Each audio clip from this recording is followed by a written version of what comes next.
Washington Yepes y Licenia Espinel comparten un diálogo con el invitado. En Punto Noticias hablamos de...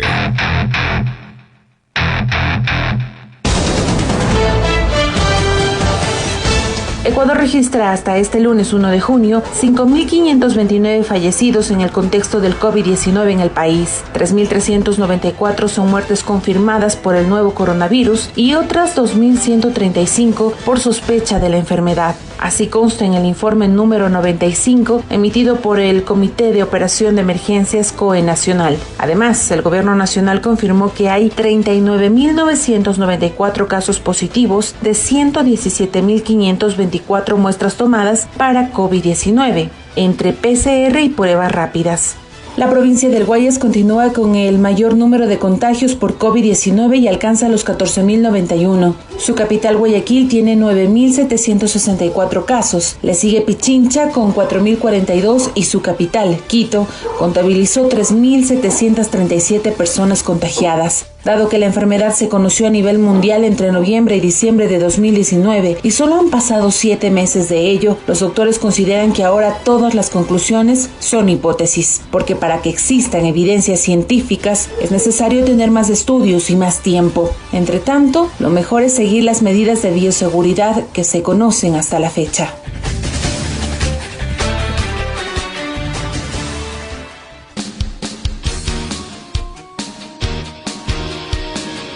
(8:39 minutos, 8:39). Saludamos cordialmente al doctor Marcelo Aguilar. Ustedes lo conocen, es epidemiólogo, experto en la materia. Y claro, lo que ha sido motivo de permanente crítica, Marcelo, durante todo estos 3 meses ya prácticamente de confinamiento, ha sido la falta de transparencia en las cifras, en el manejo de las cifras de la epidemia o de la pandemia que también azota al Ecuador. No sabemos si en la práctica es cierto que hay 5.509 fallecidos y si es que en la práctica también son solo cerca de 40.000 casos de contagios en todo el país. Mucho más ahora estamos entrando a un cambio de semáforo hacia el amarillo y Quito mañana entra a esto que han denominado el amarillo moderado. Sobre esta base y más que todo sobre la base de un conocimiento técnico científico tuyo, Marcelo, te pedimos orientes a la ciudadanía cómo recibir entonces a la fase que se nos avecina en las próximas 24 horas. Buenos días. Buenos días, saludos Licenia, Washington, un caluroso saludo a la audiencia de Pichincha Universal. Bueno, ciertamente el panorama que tenemos desde el punto de vista epidemiológico, técnico-científico es difuso. El Ecuador ha hecho muy pocas pruebas.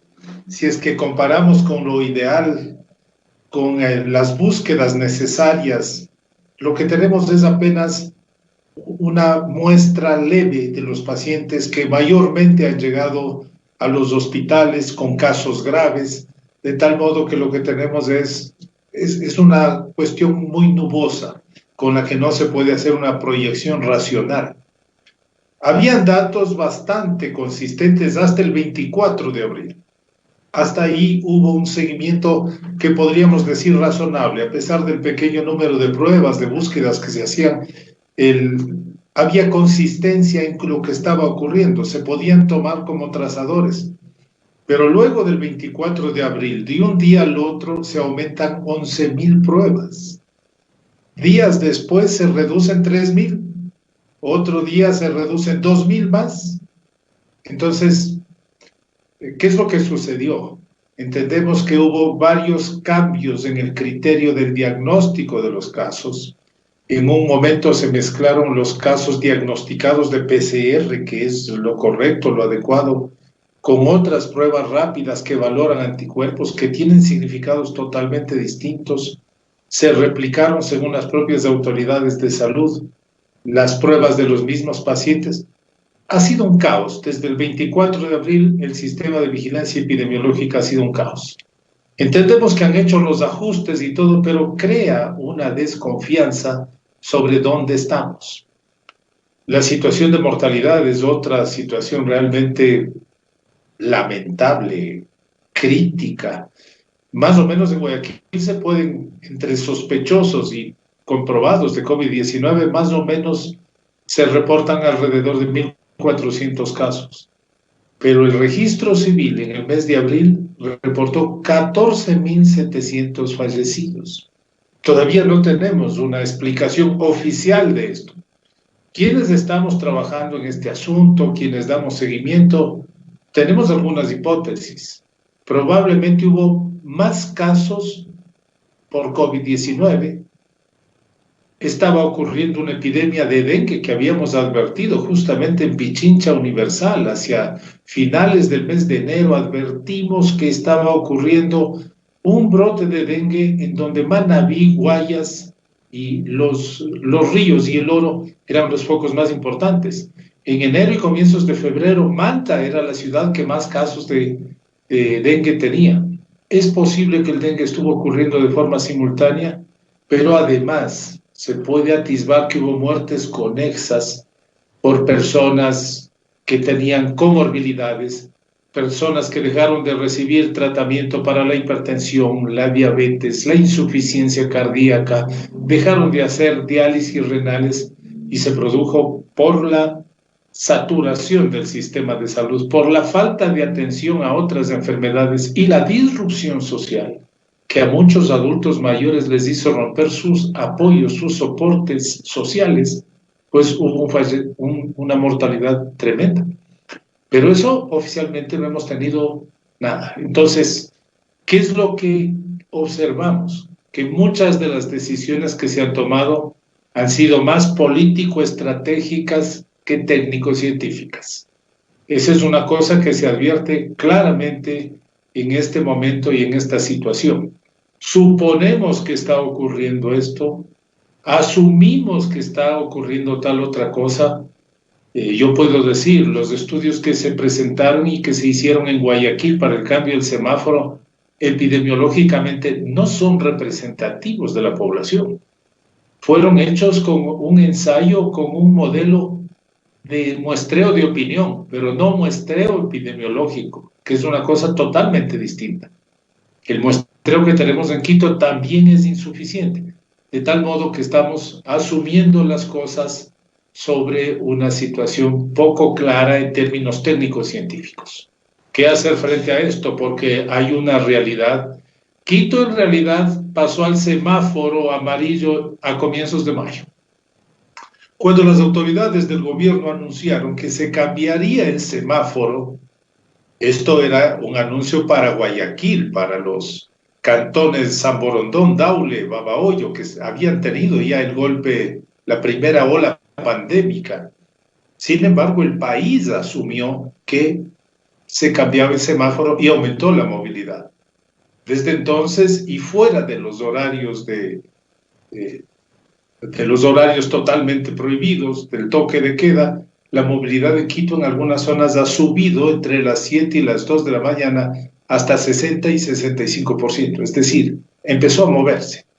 Si miramos las poblaciones del centro del país, las zonas agrícolas, especialmente indígenas, de Bolívar, Chimborazo, Tungurahua, han seguido funcionando de forma más o menos habitual, excepto el transporte interprovincial.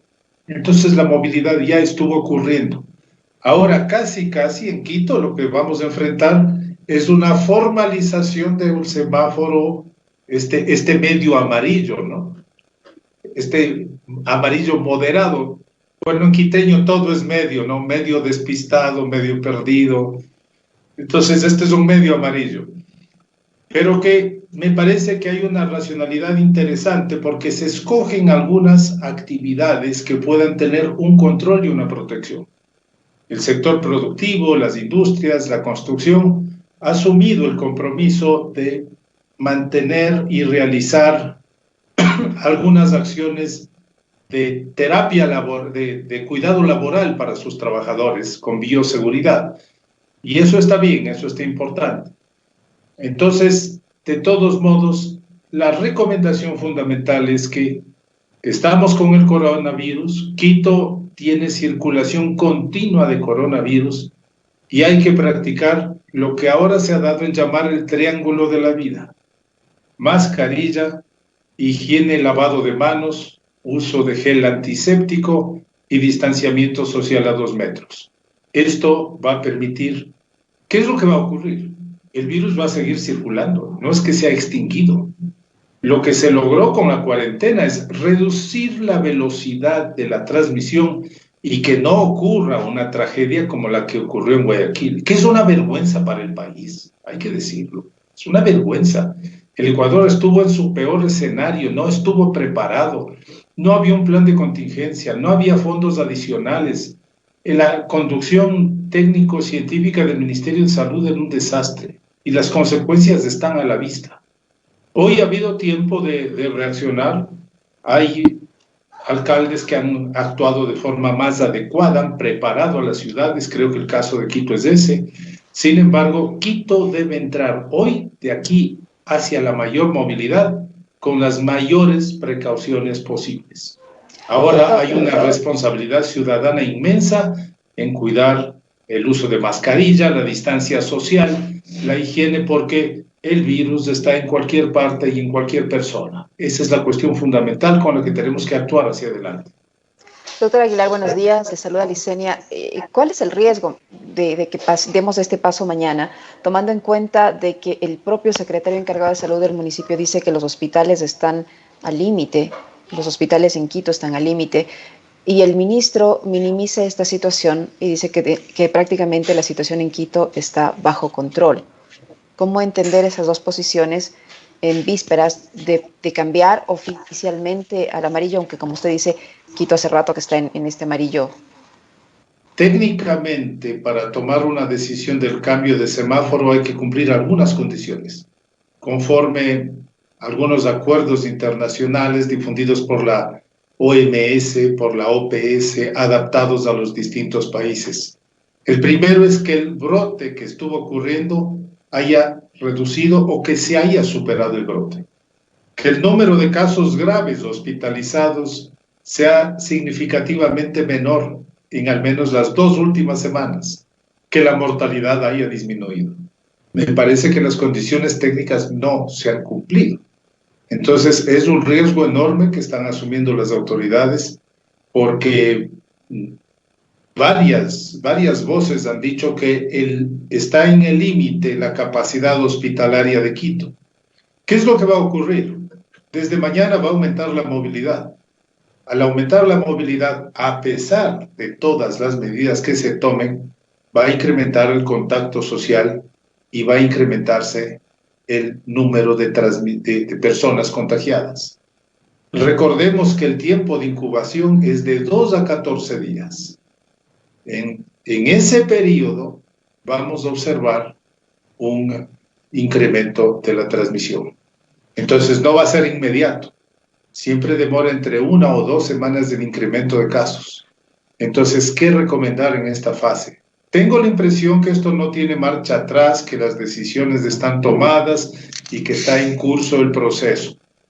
Hay que tomar las recomendaciones globales para todas las personas, pero especialmente guardar la máxima protección en los hogares en donde hay adultos mayores o personas que tienen otras enfermedades que son los más vulnerables a desarrollar formas graves y morir por la enfermedad. Ese es el punto fundamental. Si es que tenemos adultos mayores, pues las personas que salen a trabajar deben tomar las máximas precauciones. Cuando regresen de casa, cambiarse la ropa. Ahora están muy difundidos estos monos antifluidos. Eso hace bien. Llegan de la calle, llega del trabajo, se quita eso, se desinfecta los zapatos, se lava las manos y mantiene la distancia con los adultos mayores. Es el momento también de mantener la máxima protección dentro de la casa. Se espera que la transmisión sea mayor en la población que sale a trabajar, que son jóvenes en edad productiva. Son jóvenes, adultos de mediana edad, pero esos que salen a trabajar deben tener una especial protección para evitar la transmisión a los adultos mayores y a las personas con enfermedades debilitantes. Ese es un punto fundamental. También depende muchísimo de la actitud y de la orientación social que haya durante este tiempo. Hay que mantener campañas de educación porque esto no ha terminado. Lo que hemos pasado es la primera oleada pandémica.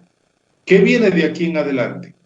Vamos a tener casos continuos todo el tiempo, vamos a tener brotes en las periferias principalmente, en las periferias de la ciudad y en las periferias del país, las pequeñas parroquias, en las zonas rurales más distantes. Lo que hay que esperar es que los brotes no sean muy grandes y que no superen las capacidades de los servicios de salud del país. Una de las cosas que se advierte que en Quito se hizo es aumentar la capacidad de servicios, aumentaron el número de camas de terapia intensiva, pero no se ha hecho en el país el fortalecimiento del sistema de vigilancia epidemiológico comunitario que va a llegar a las zonas en donde está habiendo transmisión. Se diagnostican los casos y se aíslan los casos. Si estuviéramos haciendo eso, los hospitales tendrían mucha menos demanda. Eso queda debiendo, eso no se ha hecho, no se ha tomado ninguna actitud frente a esa acción que es de las más efectivas mostradas en los países que ya nos antecedieron en esta situación, pero el gobierno, el Ministerio de Salud no ha emprendido en esa línea, sino algunas pequeñas experiencias locales. Entonces, de aquí en adelante va a correr mucho en función del comportamiento social. Ese comportamiento social, precisamente, Marcelo, es el que debe preocuparnos a los ciudadanos. Una y dos, las reacciones sociales que van a haber luego de haber soportado estos 3 meses de confinamiento, porque esto agudizó la crisis económica y evidentemente va a haber mucha más gente que va a salir a buscar recursos para poder sobrevivir y los contagios se van a incrementar.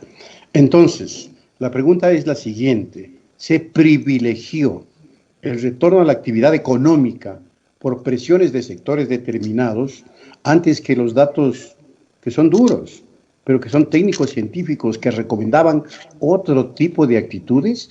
Porque hay que hablarle claro a la ciudadanía, para que sepa en un momento determinado, inclusive, si es que esto suena duro, pues así es, ubicar a los responsables.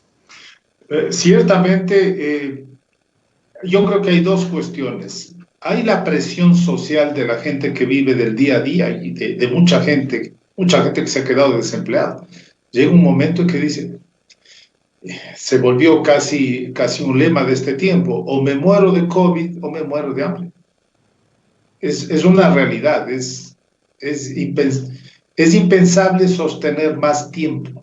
El problema es que no se hicieron las tareas de forma adecuada y con la profundidad, con la inversión y con la decisión que se requería para preparar al país. La cuarentena debió servir para preparar al país en estas condiciones que hemos dicho: vigilancia epidemiológica, vigilancia activa, movilización comunitaria y movilización social. Eso debió haberse hecho. Ese es el punto fundamental. La otra es que la presión económica también es importante. Las cámaras de la producción han mostrado datos estadísticos que dicen que se pierden más o menos 1.500 empleos diarios. Yo no tendría por qué desconfiar de eso. 1.500 empleos diarios, y que cada semana para la ciudad de Quito significarían aproximadamente $5.000 millones de pérdida.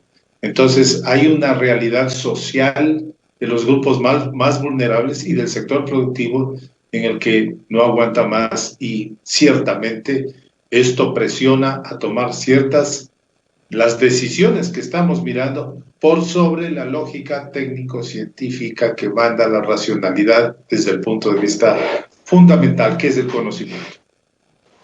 Doctor Aguilar, ¿cómo ve usted el manejo que se ha dado a la crisis sanitaria en los centros de rehabilitación? Allí tampoco hay transparencia en cuanto a las personas que están contagiadas, en cómo se ha manejado la situación. Hay una serie de denuncias en redes sociales de familiares, de reos que han sido incluso contagiados cuando estos han obtenido su libertad porque no se les ha aplicado la prueba respectiva con la debida oportunidad. ¿Cómo mira usted este tema?